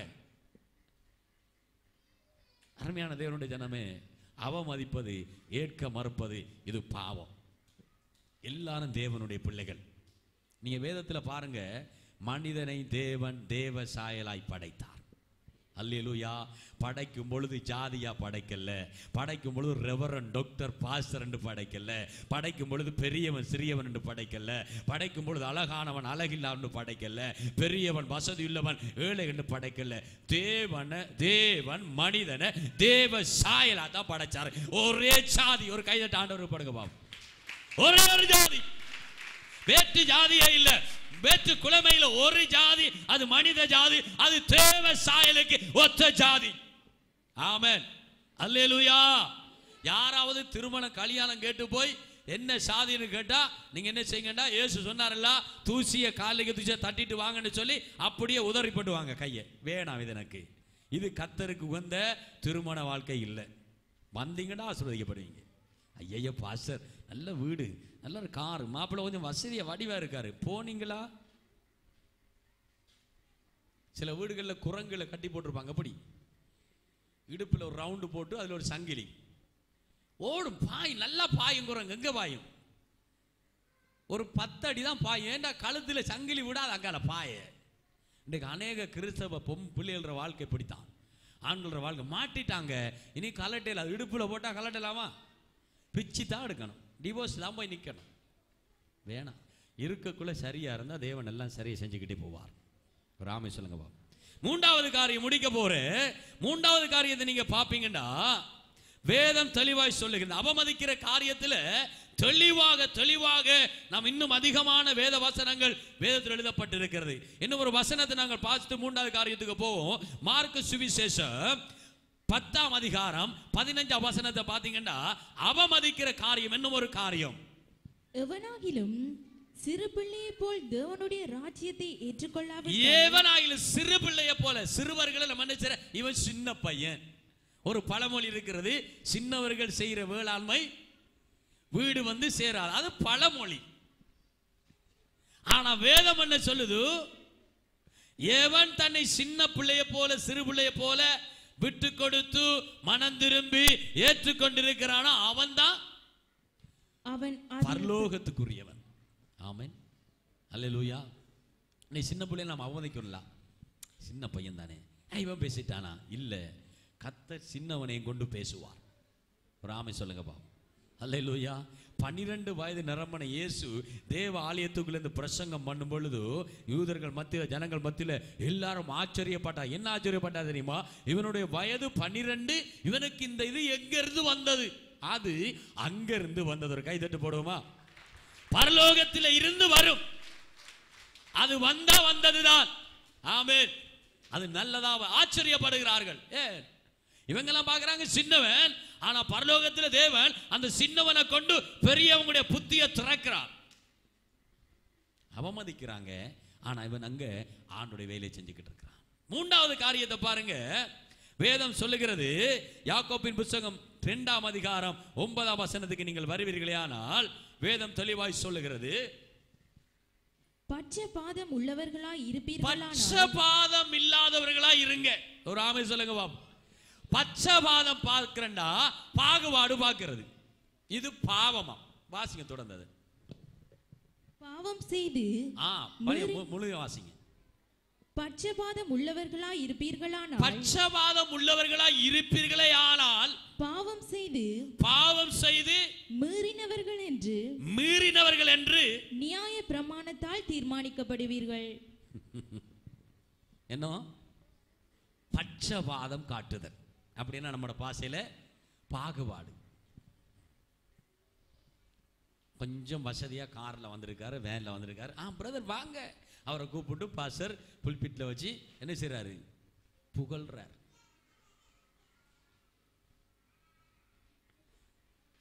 சைக்கிளில் வாரால் அங்கே இருக்கு பட்சபாதம். இவரும் ஒன்றுதான் அவரும் ஒன்றுதான். அல்லேலூயா. ஆஸ்பத்திரியில் தான் அவர் நம்மளை வச்சு ஆட்டுறது, டாக்டர் குள்ளலை வச்சு அங்கே திரும்ப இங்கே திரும்பு. சேர்ச்சுக்கு வந்தால் பாஸ்டர் சொல்கிறது திரும்பு, குந்து, எலும்பு. நான் சொன்னேன், இங்கே வச்சு தான் நீங்கள் என்ன நீங்கள் எல்லாம் செய்வீங்க. சேர்ச்சுக்கு வந்தால் நீங்கள் எல்லாம் ஒரே விசுவாசி, டாக்டரும் இல்லை, இன்ஜினியரும் இல்லை, எதுவுமே இல்லை, சாதாரண தேவனுடைய விசுவாச பிள்ளைகள். இந்த பட்சவாதம் காட்டுறேன்டா என்ன யோசிச்சு பாருங்க. இன்னைக்கு நம்ம அநேக தடவைகளில் இதை யோசிக்கிறது இல்லை. ஐயோ சும்மா செஞ்சுக்கிட்டே போவோம். இதுக்கு எப்பயாவது பட்சவாதம் உங்களோட வாழ்க்கையில் ஏராளமாக செஞ்சிருப்பீங்க. இதுக்கு எப்பயாவது குந்திருந்த ஆண்டவரே பட்சவாதத்தோடு நடந்து பாகுபாடா செயல்பட்டு ஆண்டவரே என்ன மன்னியும் எப்பயாவது ஒரு பாவ மன்னிப்பு ஜெபம் எடுத்திருப்பீங்களா? என்ன தம்பி?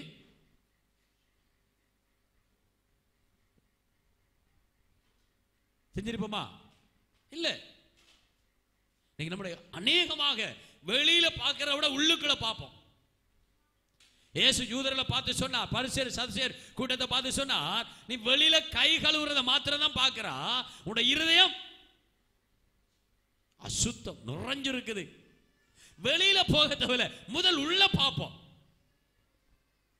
பட்சவாதம், பாகுபாடு. பாஸ்டர் எங்கள் ஒரு மாதிரியா நடத்துறாரு. என்ன மாதிரி நடத்துறாரு? சில விசுவாசிகள் பேசும், இப்ப எல்லாம் குறைவு பேசுறது. எங்க வீட்டை பாஸ்டர் வர மாட்டார், அவங்க வீட்டை மட்டும் அடிக்கடி போவார். அடிக்கடி ஏன் போறாங்க? சைலாவும் காத்தியாவும் பக்கத்தில் பக்கத்தில் இருக்காங்க. போற ரோட்டோரத்தில் அதில் போக்கில் வரக்குள்ள அவங்களோட வீடு, அவங்களோட உள்ளுக்க போகணும். அவங்க வீட்டில் நம்ம போயிட்டு வந்தோன்னா சைலா யோசிக்கும், பாஸ்டர் நம்ம வீட்டை வரல, அடிக்கடி காத்தியவங்களை விட்டா போறேன். சும்மா சொல்றேன், நீங்க கேட்டுறாதீங்க. சும்மா ஒரு கதைக்கு சொன்னேன். அடிக்கடி போக வேண்டி வரும். நம்ம அதுக்கால போக வரும். வசந்தி வீட்டை போயிட்டு வரக்க அதுக்கால வந்தா ரோட்ல வாங்க பாச டீ குடிச்சிட்டு போ. சரியா உள்ளுக்கோ டீ குடிக்கக்குள்ள நேற்றும் வந்தவர் இன்றைக்கும் வந்திருக்கார். ஏன் வந்தாருன்ற கதை இல்ல.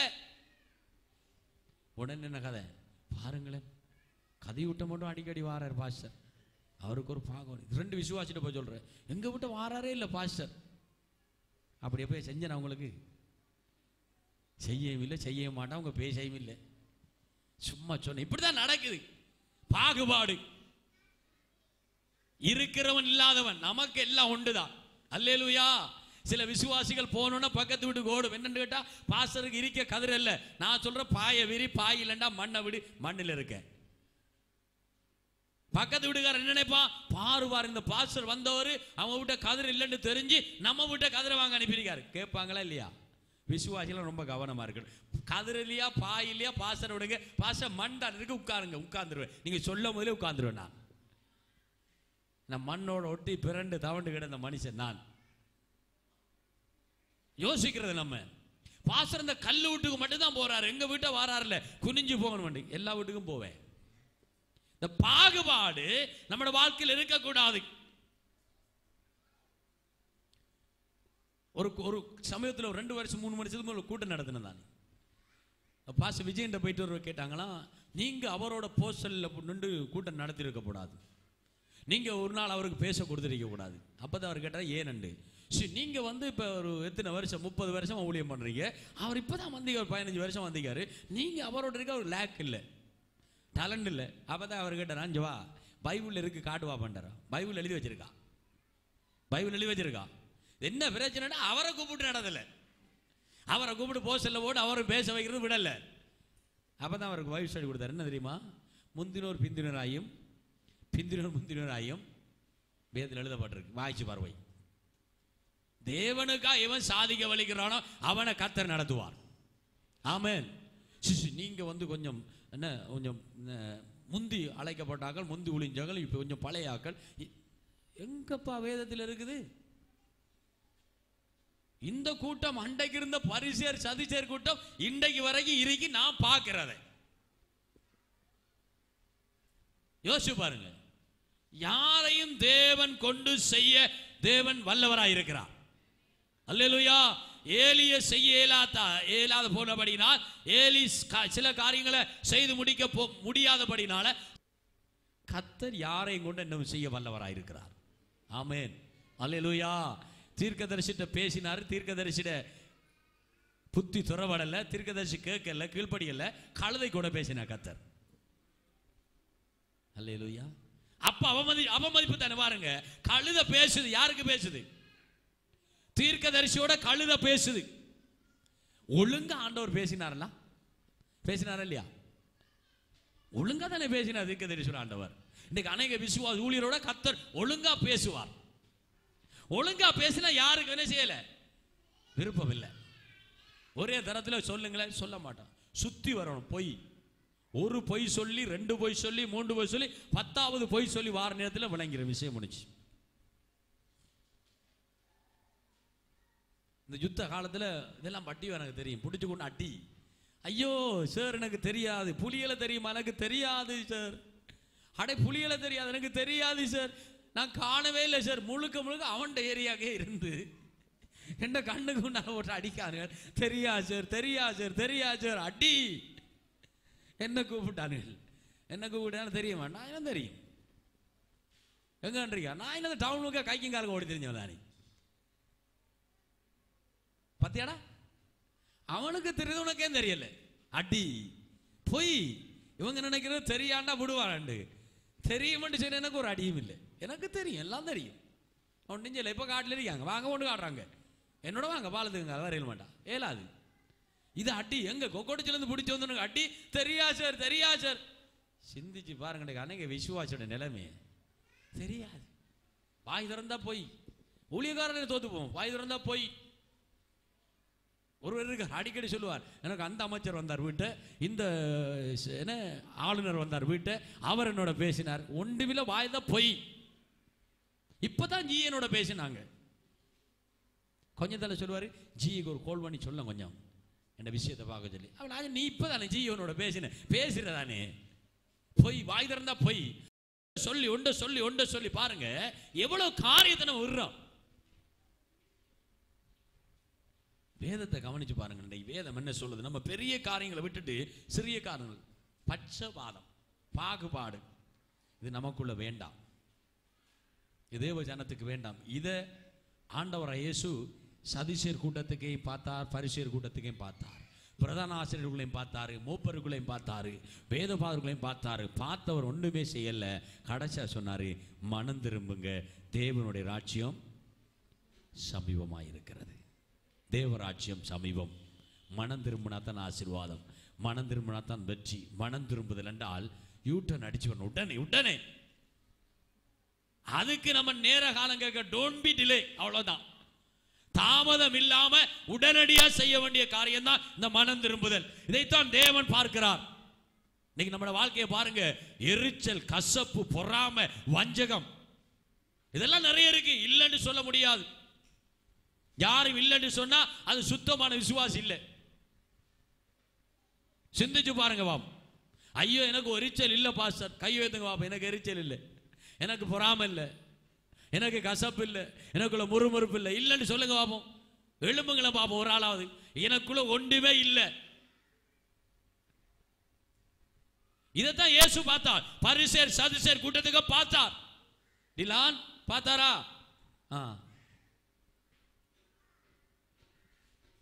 அருமையான தேவ ஜனமே, அண்டைக்கு தேவையான மனம் திரும்புவது தான். சதிசேருக்குள்ள பரிசேருக்குள்ள சில சதிசேர் பரிசேர் வந்து வேதபாரதம் சொல்றாங்க, என்ன உங்க வேறங்கிறது சாப்பிடுற. ஆனா இயேசு சொன்னாரு, வாயை மூடி போறதுக்காக நீதிமான்களை அல்ல பாவிகளை ரட்சிக்க வந்தேன். அவர்களும் பாவிகள் தான், பேசினவனும் பாவிதான். ஏதோ ஒரு வகையில் ஏதோ ஒரு காரியத்தில் அவன் பாவம் பண்ணிக்கிட்டு இருக்கான். அதுக்கு மனம் திரும்புதல் வேண்டும், பாவ மன்னிப்பு வேண்டும். உடனே திருமணத்தான் பாவ மன்னிப்பு. செபிப்போமா? எழுந்திருந்து ஜெபம் பண்ணுவோமா? கேட்டுக்கிட்டே இருப்பீங்கன்னு பேசிக்கிட்டே இருக்கீங்கன்னு நான் கேட்டுக்கிட்டே இருப்பேன். அருமையான தேவனுடைய ஜனமே, நாம யோசிக்கிறது பெரிய அளவா யோசிக்கிறோம். இது மாத்திரம் பாவம், தீய நோக்கம் பாவம், பிறர் அவமதிக்கிறது பாவம், பாரபட்சம் காட்டுவது பாவம். இவைகள்லாம் இன்றைக்கு நம்முடைய வாழ்க்கையில் இருக்குமா இருந்தா, ஒருவேளை நாங்கள் கண்களை மூடி கர்த்தருடைய கரங்களை ஒப்புக் கொடுப்போம். தேவ சமூகத்தில் எங்களை ஒப்பு கொடுப்போம். நாம் யோசித்து பார்த்துருக்க மாட்டோம், இதெல்லாம் பாவமான்னு யோசித்து பார்த்துருக்க மாட்டோம், இதெல்லாம் பாவமே என்று இதுவரைக்கும் அறிந்திருக்க மாட்டோம். சும்மா வாசித்துட்டு போயிருப்போம். ஆனால் வேதம் சொல்லுது, வேதம் தெளிவாய் சொல்லுகிறது, தீய சிந்தனை, தீய நோக்கம், அது என்ன எரிச்சல், பொறாமை, கசப்பு, வஞ்சகம், முறுமுறுப்பு, மற்றவனை குறித்து எப்பொழுது இழிவாய் பேசிக்கிட்டு இருக்க தன்மைகள், இதெல்லாம் பாவம். கொலை செய்வது எப்படி பாவமோ தீய நோக்கமும் பாவம் தான். விபச்சாரம் பண்ணுவது எப்படிப்பட்ட பாவமோ அதே வண்ணமாக அவமதிப்பதும் பாவம் தான். கொலை செய்வது எப்படி பாவமா இருக்கிறோம் அதே வண்ணமாக பிறரை நாங்கள் பாராபட்சம் காட்டுவதும் பாவம். கர்த்தருடைய கரங்களுக்கு ஒப்பு கொடுப்போம். ஏராளமாக எழுதப்பட்டிருக்கிறது பாவத்தை குறித்து, ஏராளமான காரியங்கள். மொத்தத்தில் நாம் சொல்ல போனால் தேவனுடைய வார்த்தைக்கு விரோதமாய், தேவ கற்பனைகளுக்கு விரோதமாய், எதிராய் செய்யப்படுகிற எல்லாம் பாவம். விசுவாசத்தினால் வராத யாவுமே பாவம் நிறைய எழுதப்பட்டிருக்கிறது. இந்த காலை வேளையில இன்றைக்கு பேசின இந்த 3 பகுதி கூடாக தேவன் என்னோடு பேசியிருக்கிறார். இதை நான் யோசித்து பார்க்கவில்லை, இதை நான் நினைத்து பார்க்கவில்லை. இது பாவம் எனக்கு தெரியாது, வாழ்ந்துகிட்டே இருக்கிறேன். ஆனால் கர்த்தர் இன்னைக்கு என்னோடு கூட பேசினார். என் தேவன் என்னோடு கூட இடைப்பட்டிருக்கிறார். எண்ணி சொல்லுகள் மாத்திரம் கண்களை மூடி அங்குமிங்கும் நீங்கள் பார்க்க வேண்டிய அவசியம் இல்லை. இது பாவம் எனக்கு தெரியாத பாவம் தெரியல, நான் வாழ்ந்துகிட்டே இருந்தேன். எத்தனை பேர் சொல்ல முடியும்? சூடுமானுடைய கரங்கள் எல்லாம் பறத்துக்கிற உயர்ச்சி, பறத்துக்கிற கரங்கள் நல்லா உயர்ச்சி சொன்னாங்க. உங்களோட பேசுற கை வைத்து வேண்டியதில்லை, பேசுகிற கரங்கள் உயர்த்தி ஆர்வத்தில் சொல்லுங்க. கர்த்தருடைய கரங்களை ஒப்பு கொண்டு போவா, கர்த்தருடைய கரங்களை ஒப்பு கொண்டு போவா. யார் கண்டது பார்க்க வேண்டாம். குயவன் கையில் கைமல்னா அடையிடமும் வரை